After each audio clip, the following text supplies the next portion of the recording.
Cette route de terre rouge sur laquelle nous roulons et à laquelle la forêt dense sert de garde-fou des deux côtés a une histoire et une mémoire.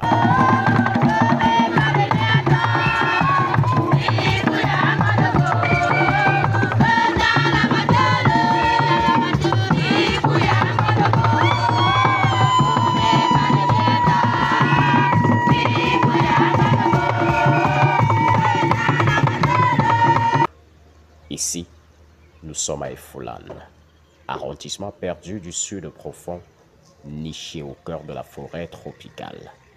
Bien que ce soit un arrondissement qui existe depuis 17 ans aujourd'hui, Efoulan reste l'expression d'une hésitation prolongée entre la campagne parfaite et la ville lointaine.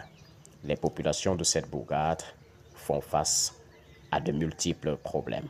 Certains présenteurs qui constituent nos préoccupations majeures sont malheureusement de nature à rendre moins optimistes nos perspectives de croissance. Il en est ainsi de la surexploitation de nos ressources ligneuses. Et ça fait très mal. Ça fait très mal de voir comment vos richesses sont pillées tous les jours. Vos essences partent tous les jours et les populations continuent de vivre dans la misère. Tous les jours, quand je passe au niveau du Carrefour Mbalan, je regarde le nombre de groumiers placés à cet endroit. Ce préfet, ça fait très mal.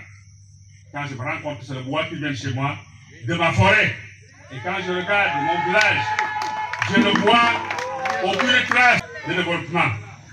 Vous allez sillonner ce village, vous ne trouverez presque pas de cacaoyères derrière nos maisons. Tous nos cacaoyères se trouvent à 7 km d'ici. Parce que derrière nous, il y a le mouvement Son-Pot-Minkan.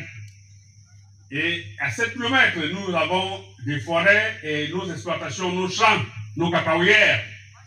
Et notre souhait le plus ardent, c'est de pouvoir avoir une route. C'est en fait ça, une piste cacaoyère. Mais je vous assure, encore nous en question, c'est notre deuxième village. Monsieur le préfet, nous souhaitons, et ça, nous voulons vous assurer que si cette route est faite, nous allons être moins regardants des autres retombées du bois. C'est ça, non? C'est ça. Nous allons être moins regardants. Nous souhaitons avoir une belle route. Pas une piste qui sert aux forestiers d'enlever leur bulle, mais une route qui va dans nos plantations en plus.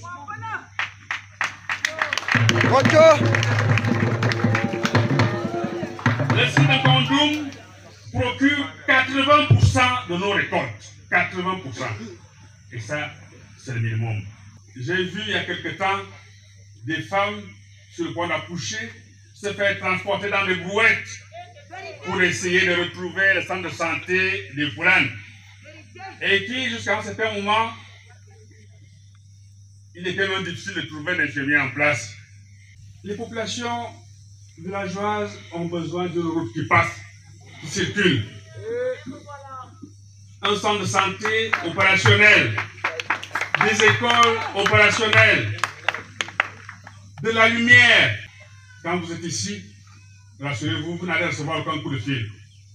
Personne ne peut vous joindre à partir de Ngorbo. Ce n'est pas possible. Quand je parle de Ngorbo, y compris tous mes autres villages, c'est une situation désastreuse. Le monde aujourd'hui étant devenu numérique, nous sommes coupés du reste du monde.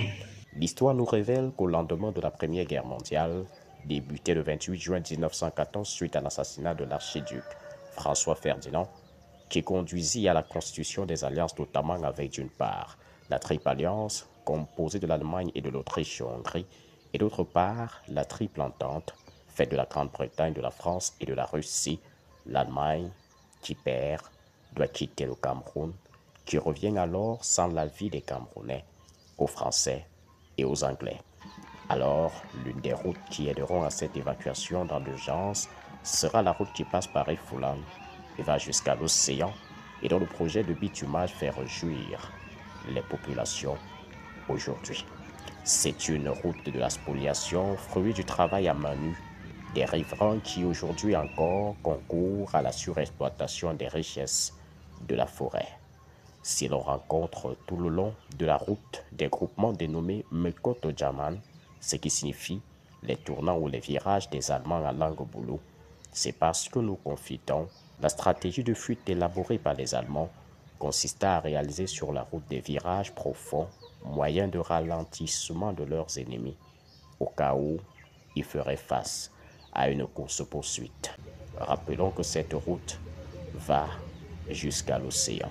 L'arrondissement des Foulans dispose d'un potentiel énorme dont l'exploitation optimale demandera aussi de régler en amont les problèmes des chefferies traditionnelles. Ça, le préfet, Damlikin Richard Marcel le sait et n'a cessé de mettre un accent dessus, en plus de rapprocher les sectoriels des populations.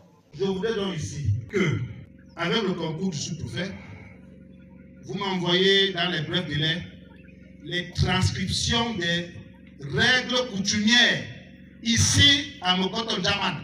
C'est-à-dire quoi? Vous me dites, n'est-ce pas, on voit ça de façon écrite.